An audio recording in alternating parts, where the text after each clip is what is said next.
আজকে আমার শ্রী শ্রী অনুকূলচন্দ্র ঠাকুরের আলোচনা।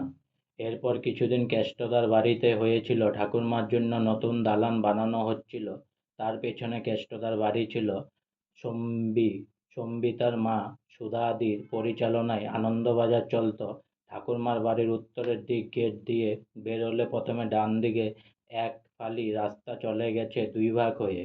উত্তরে কেষ্টদার বাড়ি হয়ে কিশোরী দাদুর ঘর ঘেঁষে সামনে চত্বরে, আর দক্ষিণের রাস্তায় রান্নাঘর ও আনন্দবাজারের রান্নাঘর, গোলাঘর মন্দিরের পাশ দিয়ে আশ্রমের দক্ষিণে, মাতৃ মন্দিরের সামনে চত্বরে, সৎসঙ্গ বিল্ডিংয়ের পেছনে দিকের চত্বরে উত্তর দিকে মেজ দাদুর বাড়ির পেছনেই মায়া মাসিমার বাড়ি। আজকে আমার শ্রী শ্রী অনুকূলচন্দ্র ঠাকুরের আলোচনা এখানেই সমাপ্ত হলো। তাই অনেক অনেক সাবস্ক্রাইব করুন, অনেক অনেক লাইক করুন, আর সঙ্গে বলুন জয় গুরু।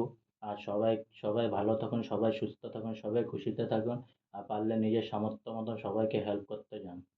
জয় গুরু।